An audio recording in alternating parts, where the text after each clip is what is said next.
ಮಣ್ಣಿದು ಚಿಂತಿಸು ವಂದಿಸು ಪೂಜಿಸು ಪೂಜಿಸು.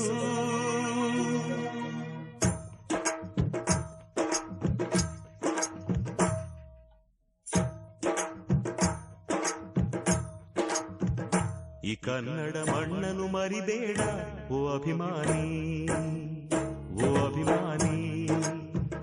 ಈ ಮಣ್ಣಿನ ಹೆಣ್ಣನ್ನು ಜರಿಬೇಡ ಓ ಅಭಿಮಾನಿ, ಓ ಅಭಿಮಾನಿ. ಸುಸಂಸ್ಕೃತ ಚರಿತೆಯ ತಾಯ್ನಾಡು, ಮಹೋನ್ನತ ಕಲೆಗಳ ನೆಲೆಬೀಡು. ಕೆಡಿಸದಿರು ಈ ಹೆಸರ, ಈ ಹೆಸರ. ಈ ಕನ್ನಡ ಮಣ್ಣನ್ನು ಮರಿಬೇಡ ಓ ಅಭಿಮಾನಿ, ಓ ಅಭಿಮಾನಿ. ಈ ಮಣ್ಣಿನ ಹೆಣ್ಣನ್ನು ಜರಿಬೇಡ ಓ ಅಭಿಮಾನಿ, ಓ ಅಭಿಮಾನಿ.